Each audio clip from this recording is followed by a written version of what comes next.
Welcome back to Mulberry Branch Farm, y'all. It's Ashley. We are here getting ready to go on a road trip. We're going to take about a 3-hour trip down south, and we're going to bring a new member of our herd home today. I don't want to give you guys too many details just because it's pretty awesome. I'm super excited. I really expect this fella to take us to the next level, and once we get him home and situated, you guys will get to meet him, and we'll go over what an awesome pedigree this guy has and what I really expect to get out of him when it comes to breeding season in the fall.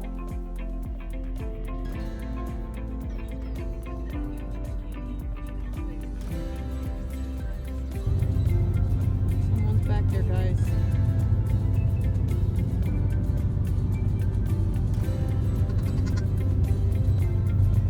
I'm happy. He looks sad.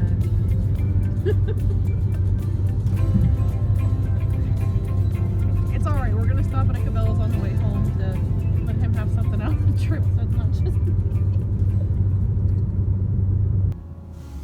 I need somebody to hear, somebody to know, somebody to have, somebody to hold.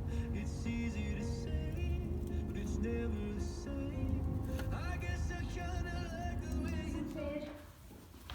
You guys see our newest Herdsire? He's only 2 months old now, but he'll be ready to breed when we're ready to breed here in about 6 to 7 months. And he is being called by my husband Fluted Barrel, so that we can call him Flu for short, since we got him during flu season, I suppose. Hi, bud.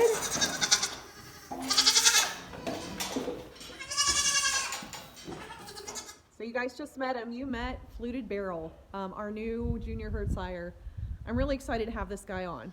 And as I said in the prior clip, he is named Fluted Barrel because my husband likes boomsticks, and we wanted to kind of incorporate something that he likes with maybe also marking down the time in which we introduce this guy to our herd. And what better time to buy a new goat and think about your breeding stock than during a pandemic? So I mean, we're going to make sure that we remember it through his name.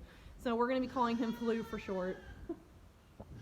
But this guy has great bloodlines. That's the only reason that we would have even thought to go and drive anywhere past 1 hour, because this girl gets a little antsy, a little crazy in the car because I hate being cooped up.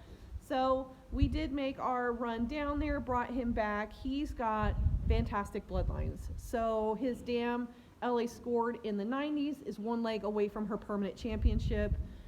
So we're really hoping that a lot of these shows go through this year and they don't all get canceled, so that she can achieve that last leg and kind of pump up his resume too for when it comes to background lines for milking, things like that. So I know his great dam was a 5 to 6 pound milker and had big orifices, and you like big orifices because they let the milk out quicker, which means you're not sitting there working your hands for hours like I'm doing every morning this morning. So, and that is really, for my dairy people out there, you know how important teat structure is, orifices, where they sit on the udder attachment, and this guy's lines just look great. Everything that I've seen so far from them looks awesome.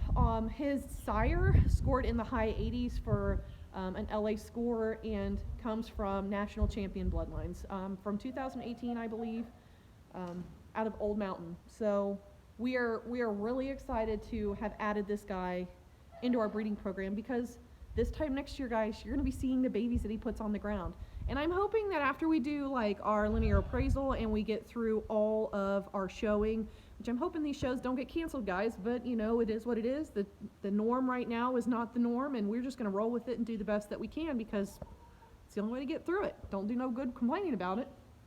So hopefully we'll be able to get through those things for our summer. We'll be able to get a really good handle on who's better than who needs to be bred to who, where are the bad qualities in this goat, what are the strengths in this goat, and can we somehow cross the two to make an even better goat. So, and you guys know, when you breed or when you're looking for a specific ideal animal, that you're breeding based off the best qualities, but they can always express faults in the breed, which is totally fine. We get that. It's always rolling a dice. Nothing in life is ever guaranteed, especially when it comes to goats or anything nowadays. Anyways, so I'm gonna go ahead and cut back to Mr. Flu, and we'll see how he's doing. I put him in with our meat wether because he comes from a clean, tested herd. And I just figured it'd be good for him to be in with somebody. Ooh, sorry about the light, guys. So you guys can see behind me, we've got Jethro back in the corner. Then we've got Flu there. And then I know we're not supposed to give our market animals names, but guys, my daughter gave them names. So you got Mr. Brown over here, Jethro, and then Flu. Flu is not a market animal.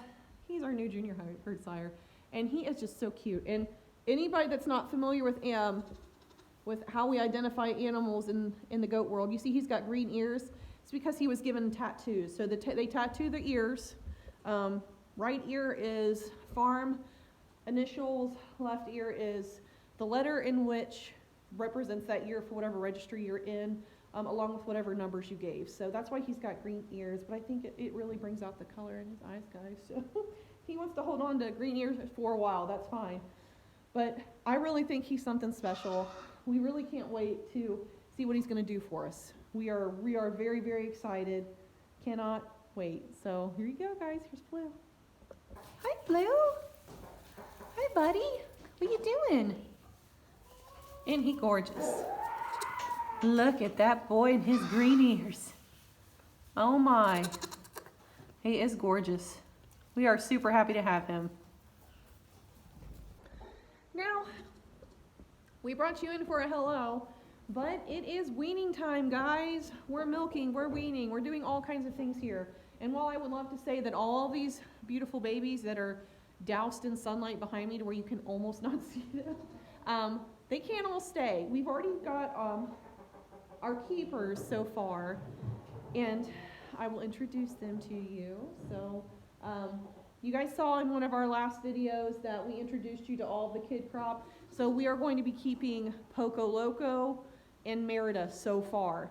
I think Amarillo Sky out of Pinky is definitely going to stay. And the reason that we're making these choices, guys, I'm currently milking their dames, and they've got the best udders.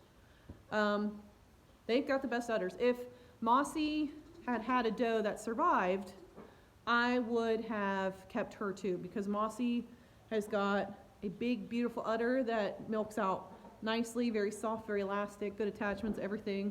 Which, you know what, I could go to one of your appraisals and them tell me completely wrong, something completely different, because I'm still new to this, but so far from what I can tell, they're the easiest milkers, they give me the most milk, and their orifices are the biggest. So, here. And I'm actually going to retain Flynn, which was the buckling, which he's right here below me, right here, this fella. He's really sweet, and he's got blue eyes. But I'm hoping to maybe infuse some of her qualities in some other does as well. So you guys know what that means. That means Wolfie and Lego will be retiring after LA scores are given. I just want to see what they were doing. And if they come back really well, then I might breed them to one or two does. I might breed and really broaden my bloodlines, which would be good. It would be a really good idea, but the thought of holding on to $5 at one time seems very, very daunting, and I don't know if I want to do that. So, and he just keeps talking, guys. He's right there. Right there. And the reason he's being so vocal, this is a new place. It's a little stressful. So we will be watching him, because anybody that's ever had goats knows when they wean and they're in a stressful situation, it is like welcoming a parasite load along with coccidia. So we've dealt with coccidia. We've done fecals this year to prove that. That might be something we'll cover later on, maybe next year in our kidding. But, oh, you guys are being mean to Jethro. So our two boys over here are bonding over beating up Jethro. So I'll just have to monitor that, because he's sweet, he's our dairy market wether, so really like for him to get enough food, because honestly, guys, one of these two are going to be food. So either that guy right there, Mr. Brown, or Jethro, they're going to be food. I'm not sure who's going to be food. I think it depends. I'd like to eat Mr. Brown, because Mr. Brown will give us more meat, but Jethro has to get to 25 pounds before fair time to be eligible to go on a truck, which when they go on a truck, they leave our hands, they go for processing, but the minimum weight is 25 pounds in order for them to go on a truck and for Josie to go to auction and get money based off of however much goat meat is going on the market at that point in time, along with however much the wonderful and very, very generous sponsors that are going to be there. She had a really good time at auction last year because she had some very, very, very generous sponsors that bid up her animals. So he looks tasty though, this guy right here. I know that might sound really weird, but he just, when you think of muscle and stuff, like, he looks tasty. Jethro's kind of small. He won't give us very much meat, so if we can get him up to butcher weight to go on the truck, that's what we'll do. And that's real life, guys. They've got to give something back to us. And if it's helping me in the freezer, so maybe if I have a bad year deer hunting or my husband has a bad year deer hunting, we're not hurting. Along with the meat chickens that we've got coming, they serve a purpose too. So there's that. Joe, how was your day today?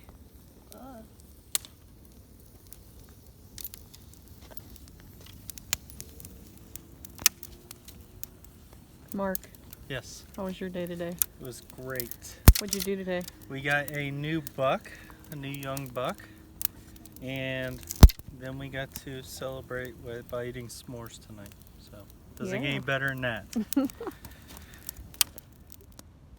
All right, guys, I think we're going to call it for today. Thanks for being with us today and coming down with us to Kentucky to get our new buck. So if you guys found yourself enjoying this video, please go ahead, drop us a like, leave us a comment, and subscribe. Until next time, thanks, guys. Bye. Thanks, Joe.